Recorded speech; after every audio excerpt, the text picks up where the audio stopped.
Thanks so much to all of you for letting me join you here today. Thanks to David for that very kind introduction.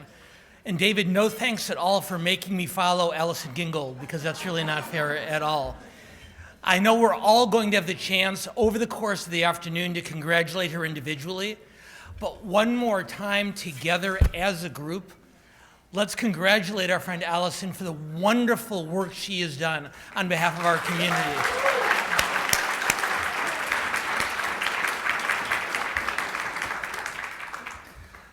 Lucky for me, because following Allison is somewhat of a thankless task, I brought 3 friends with me, and I'm going to introduce them in just a moment.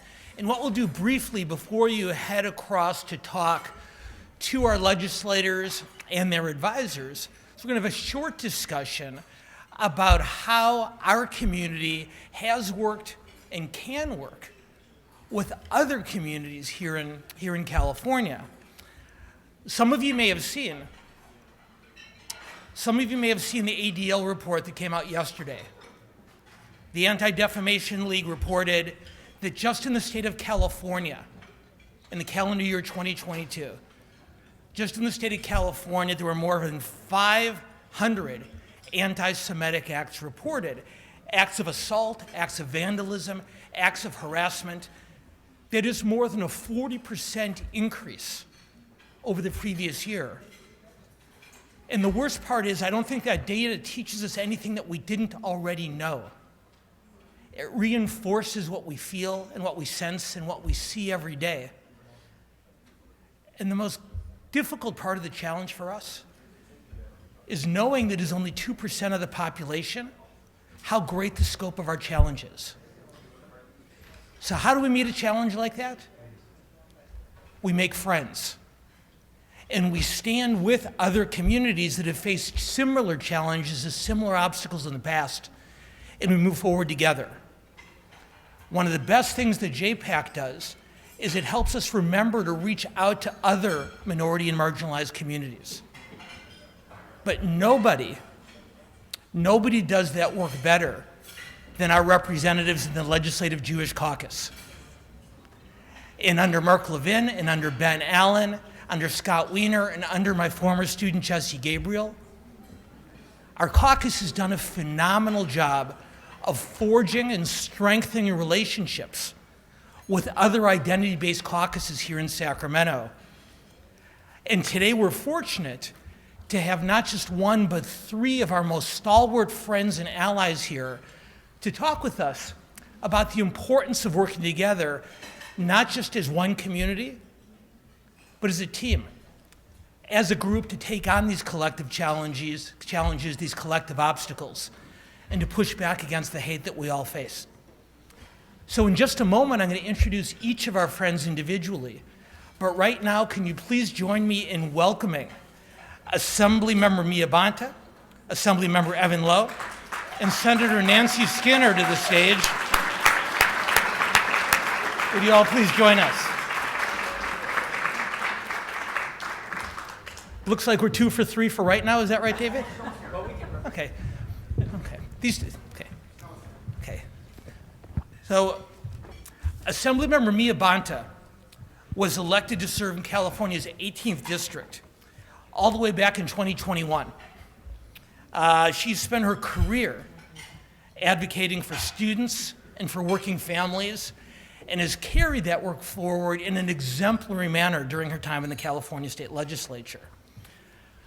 As a proud Black Latina, Mia Bonta understands the importance of intersectionality in a very deep and personal way. I also understand that her husband is involved in politics in some way. Is that correct, Mia? And we are very, very grateful to have here with us today. Join me, please, in welcoming Assemblymember Mia Bonta.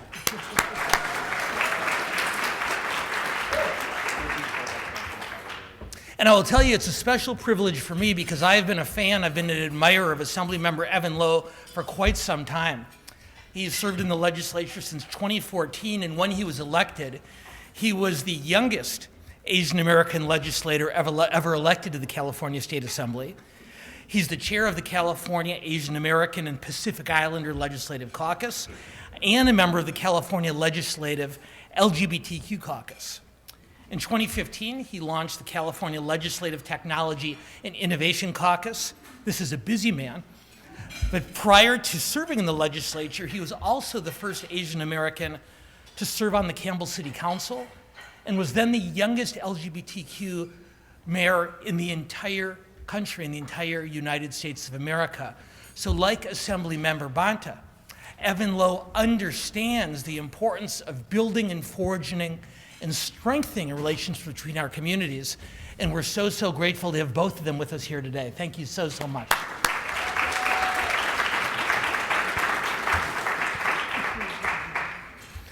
So I'm going to start with Assemblymember Lowe, if I can.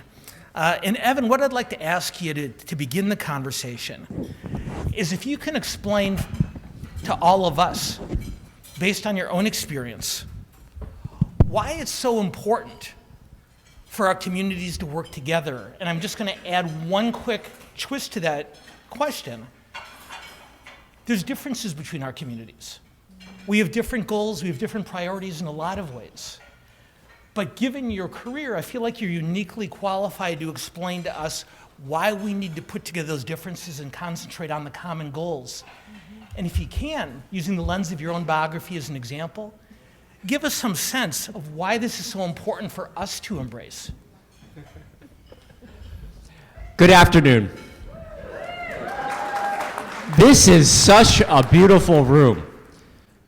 Genuinely, to seeing so many of you here in the People's House holding us accountable to the issues that we all care about. And of course, it's of mutual interest and deep love and respect for those who care about our democracy as well too. So thank you very much for the continued service and making sure that we have an environment in which we're having a dialogue around shared values and principles. And while Assemblywoman Bonta and I are here in the respective caucuses, you may also realize that Assemblywoman Bonta could speak on behalf of 3 different legislative caucuses, the diversity caucuses, as well as I might be able to speak on behalf of a number of caucuses as well too. And we cannot subtract and take away from the lived experiences that we have. And in fact, we talked about the differences. There is actually, I would suggest there is no difference between the Chinese and the Jewish community, by the way, just specifically on the solidarity on these values. But what we care about in California is that of the basic fundamentals of humanity.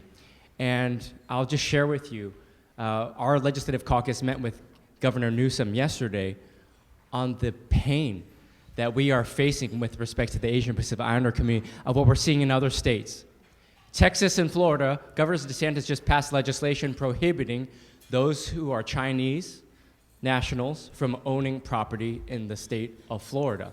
Now imagine, for example, if you have children who are obtaining the Californian American dream or the dream for the United States, wishing to become educated in the United States, paying their large tuition, but perhaps you cannot have the same type of access.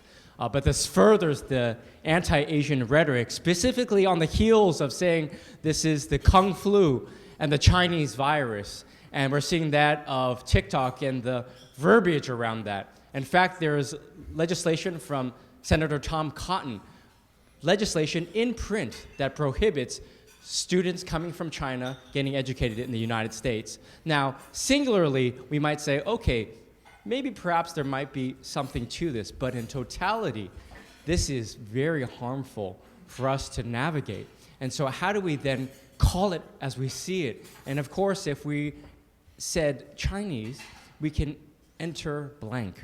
And we know that with respect to our diversity caucuses, we realize that the solidarity is that much more important in our community too. And that's why this conversation is so important, because when we're talking about the xenophobia, the hate, and the importance of living in a community, in an environment where we feel safe and protected, and they want to gather, we want to love one another, that's incumbent upon our government to create that environment where we can thrive and succeed. And that's why these conversations are so important. Evan Lowe, thank you so, so much. Assemblymember Bonta, I'm going to ask you the same question. Even though you've been in the legislature for a relatively short period of time, you've been active in your community, reaching out between communities for many, many years. talk about the importance of those efforts and what lessons we as a group can learn from your own experience in terms of the importance of that type of inter-community teamwork. Well, thank you. I'm not going to stand up because, you know, I've been walking a lot today, Evan. So glad to be with you all. I am Assemblymember Mia Bonta. I represent the East Bay in Oakland, Alameda, and Emeryville. I'm so proud to be able to do that. I love to be able to walk the halls of the Capitol and on that green carpet and always take the stories of the people that I have been able to be deeply connected to after 25 years of service working on behalf of children and families. It was my heart work that really stemmed from a very early understanding of how incredibly fortunate I was by virtue of randomness. I went to a Quaker school in New York City, a third of which the student population were Jewish. So I spent a lot of time with my fellow classmates kind of understanding Jewish faith and the importance of service, quite frankly, through their experience. And what I will say, coming to the legislature after serving on the school board, was one of the things that we all hold in common is that we all have to stand the pain and trauma of generational hate, the impact of generational hate. And as a school board member, I had the experience of having on the same day and week, one of our schools have to report the incidents of swastikas spread throughout the campus, and on the day after, having to take down a noose on the playground. And so when you think about the experience that our children and families are having within the context of growing up in a world, and particularly more recently, obviously, in a world that allows for the dominance of hate, what we all stand together around in our diversity is that we cannot and must not allow for that. And when I see something in the caucuses that I'm in the Women's Caucus, and thank you for our chair of the Women's Caucus for being here, Senator Schnur. I am also on the Latino Caucus, and I'm on the Black Caucus, and I'm actually subbing here today for our chair, Lori Wilson, who couldn't be with us in this moment. What I see the most is as we are legislating, we come together around the points of solidarity. Because the reality is that we can't live in that hate.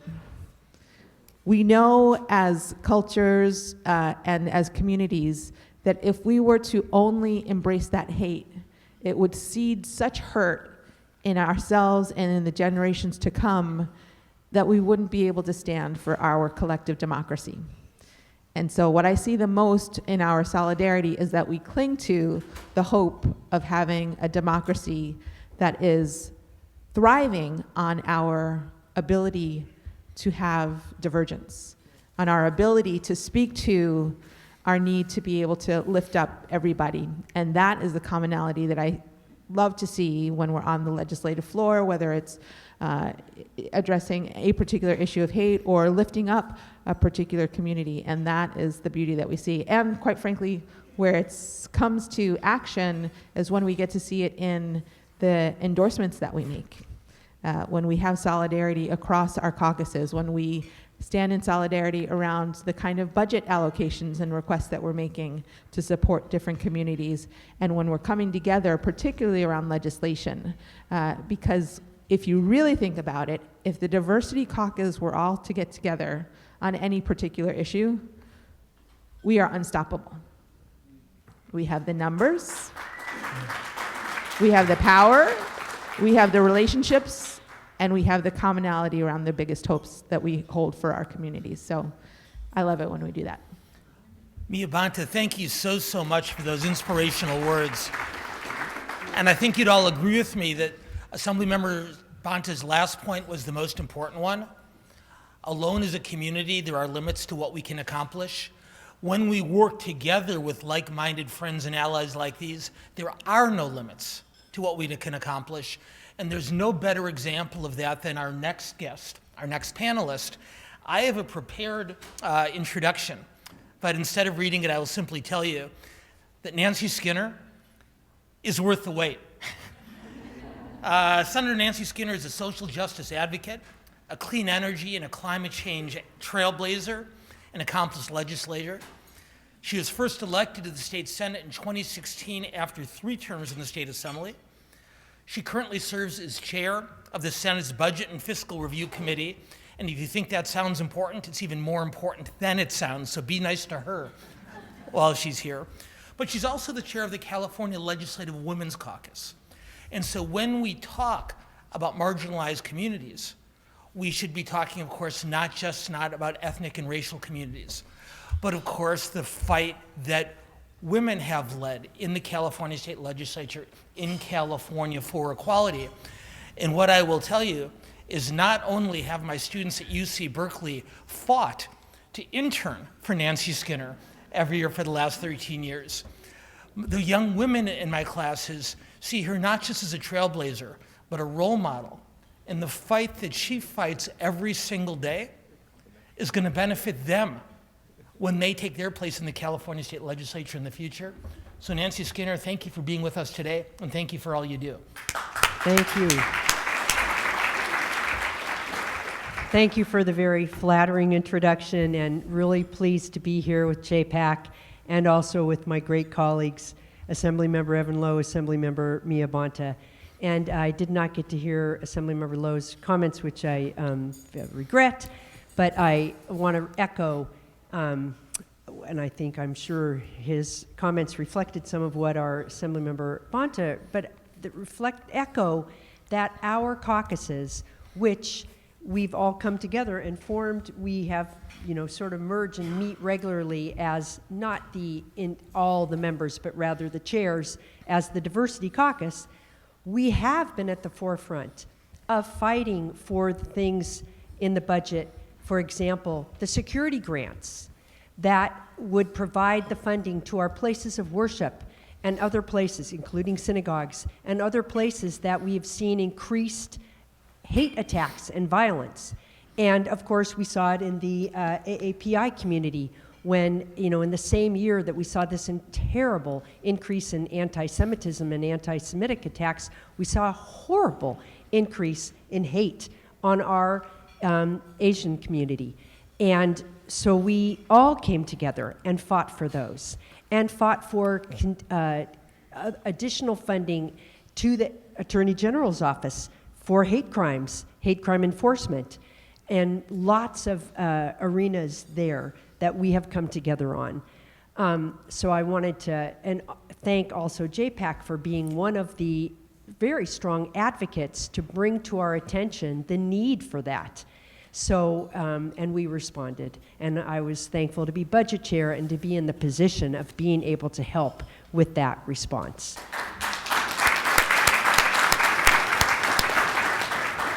Just a little personal reflection. Mia was talking about her growing up. My parents were World War II vets, and I grew up in a Catholic family.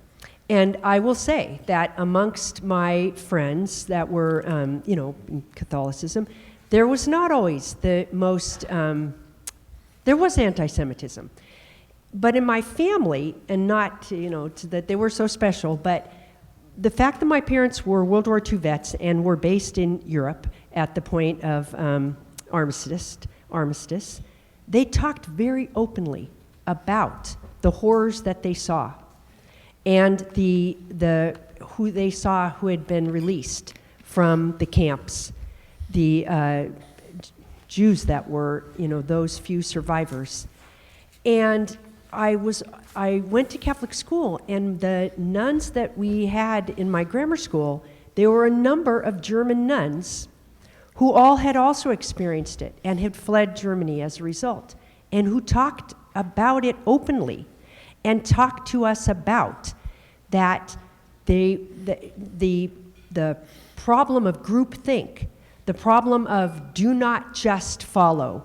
You must be able to see the whole notion of courage and justice and what they saw in Germany and in World War II, and the anti-Semitism, as well as what was directed towards. They never mentioned LGBTQ people, but they did mention gypsies and such. And so I had the great fortune of growing up with this awareness and with no denial about it, and no denial about the continued reality of anti-Semitism. And what I really fear now, as with this polarized divide in our country and this rise of white supremacists and this embrace of Republicans to stop all kinds of teachings in our schools that promote tolerance and promote diversity, that it is fueling, and I think we're seeing it, unfortunately, it is fueling the hate. And that hate is including hate, anti-Semitic hate. And it just appalls me that we're at this point in American culture or American life where we see this. And so I thank you for your fight in it, and I thank all of us in the diversity caucuses for our role in fighting it also. And I'm just finally very proud that the Women's Caucus, there's 120 legislators in the state capitol, and for the longest time, the Women's Caucus had maybe 20 out of the 120. And then we got up to 30, which we felt was great, but at the point we got to 30, which was about 6 years ago, the Women's Caucus decided to be very intentional about increasing the number of women, because we have got to have that representation. And so we were very intentional, and today we are 50 members, so 50 of the...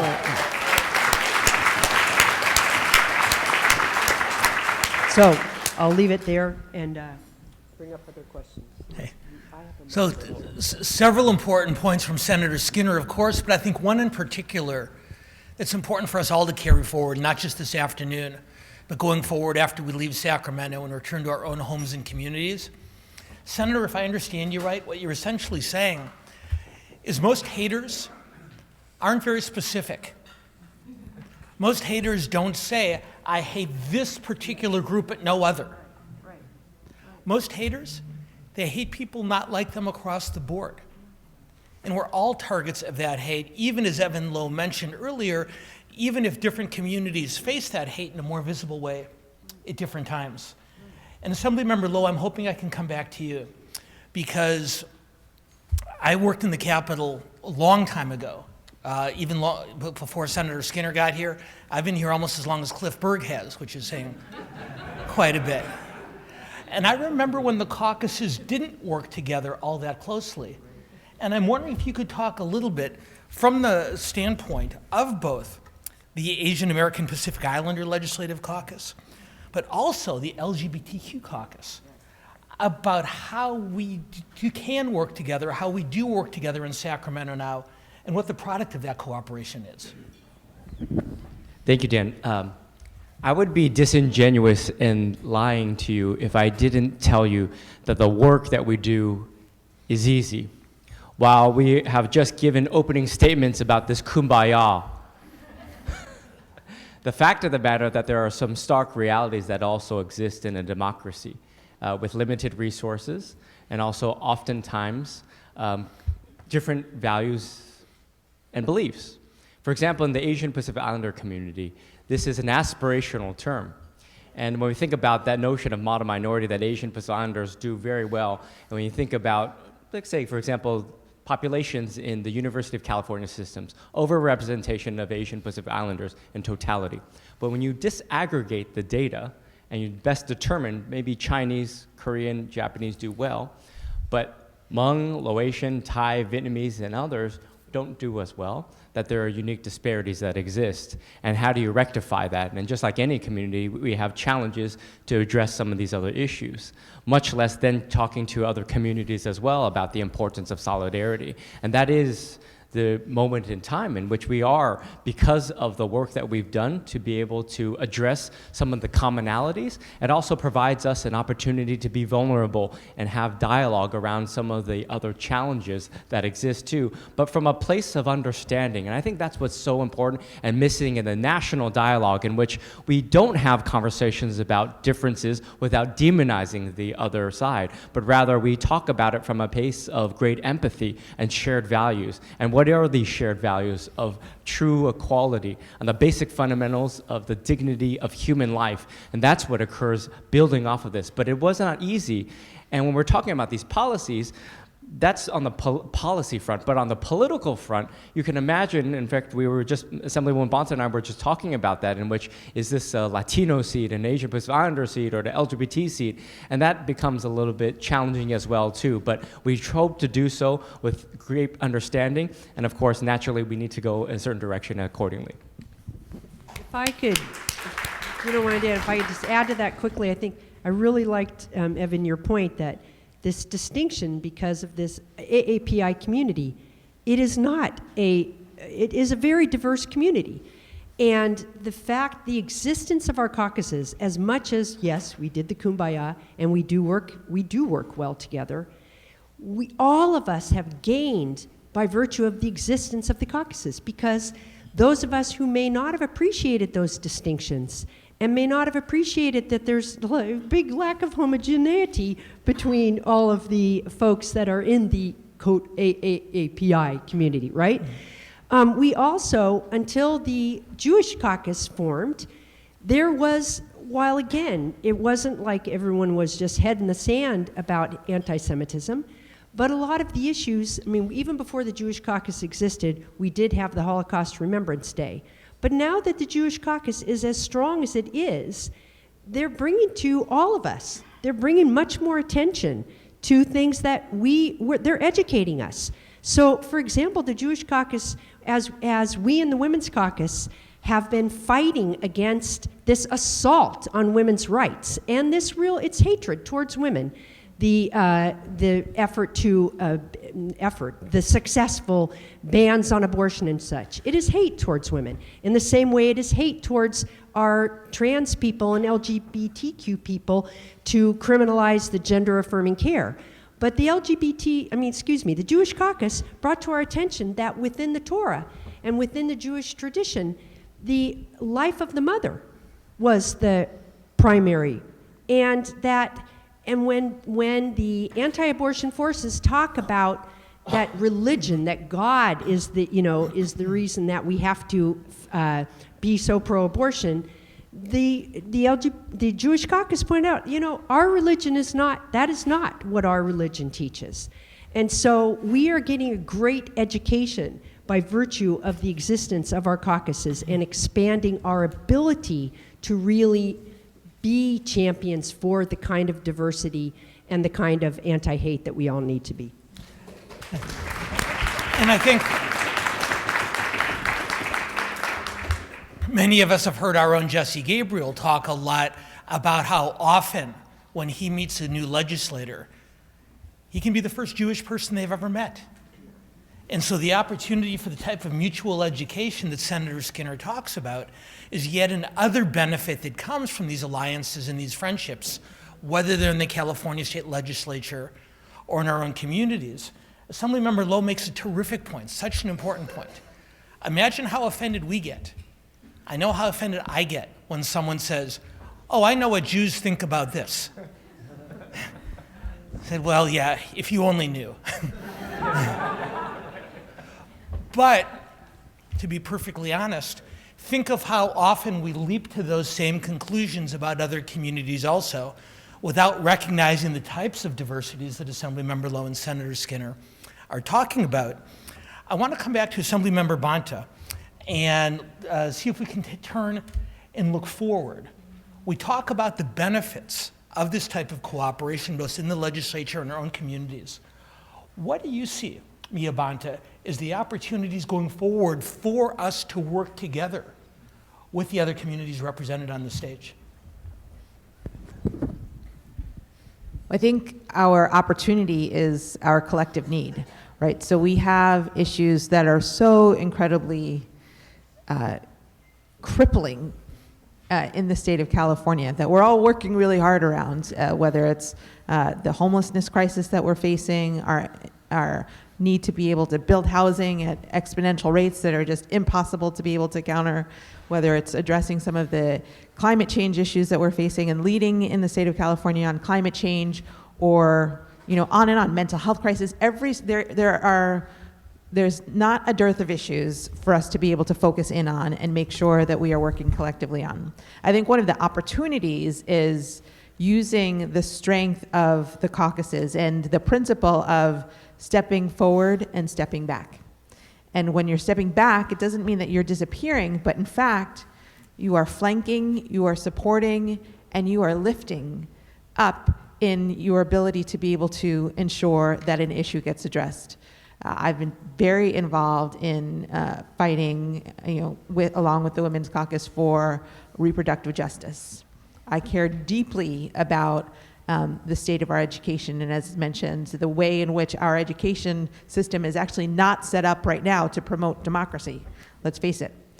All of these issues are ways in which if we have the discipline, I will use that word intentionally, if we have the discipline of allyship at the center of the way in which we move together as a body, as a legislature, it will allow us to say, hey, Women's Caucus, on issues related to reproductive justice and reproductive freedom, you lead, the rest of us will lift.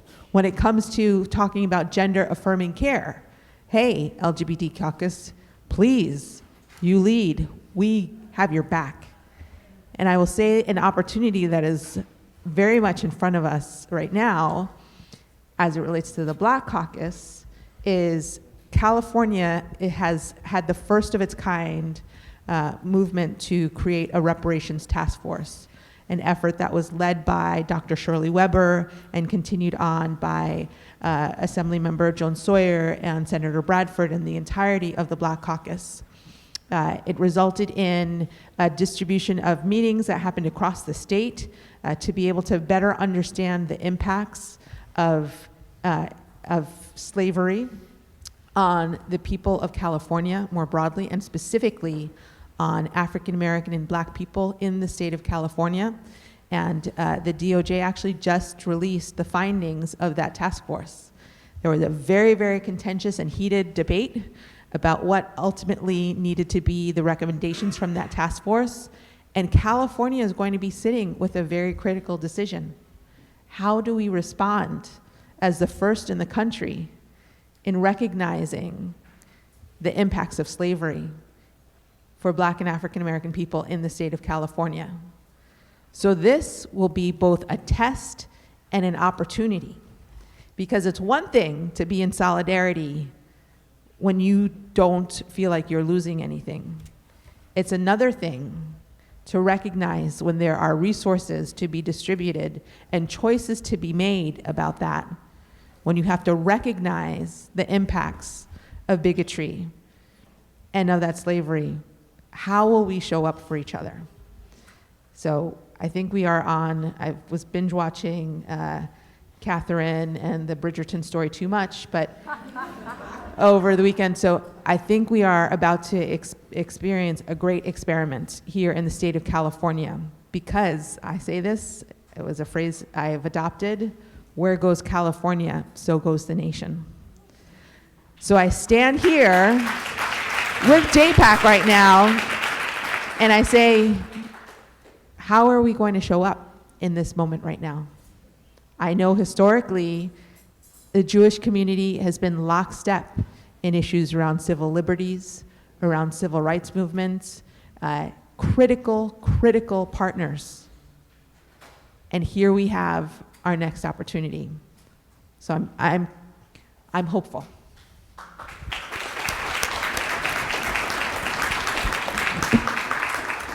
In her overview, Assemblymember Bonta offered us 4 words that might have slipped past some of you, and I want to remind you of them. The most important 4 words that we've heard in this discussion all panel long. She said the words, and I quote, we've got your back. And I can't think of a better way of summarizing the importance of the cooperation, the commonality, and the teamwork that all of our communities need and all of our communities can provide to move forward together. So I'm going to make an ask of our attendees here today. Can you please tell our guests, as one, we've got your back. 1, 2, 3. We've got your back. A little bit louder. We've got your back. One more time. We got your back. Okay, I think they heard that one.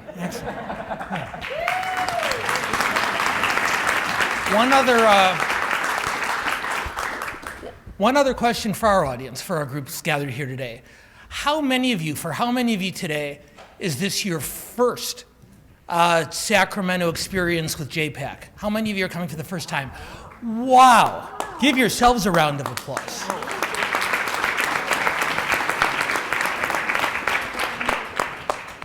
So for the veterans in the room, I think you'd agree with me that we've done a lot of these types of panel discussions over the years, but we've never had as smart and as insightful and as helpful a conversation as we've had with our 3 guests. So please join me in thanking Nancy Schnur, thanking Evan Lowe, and thanking Mia Bonta.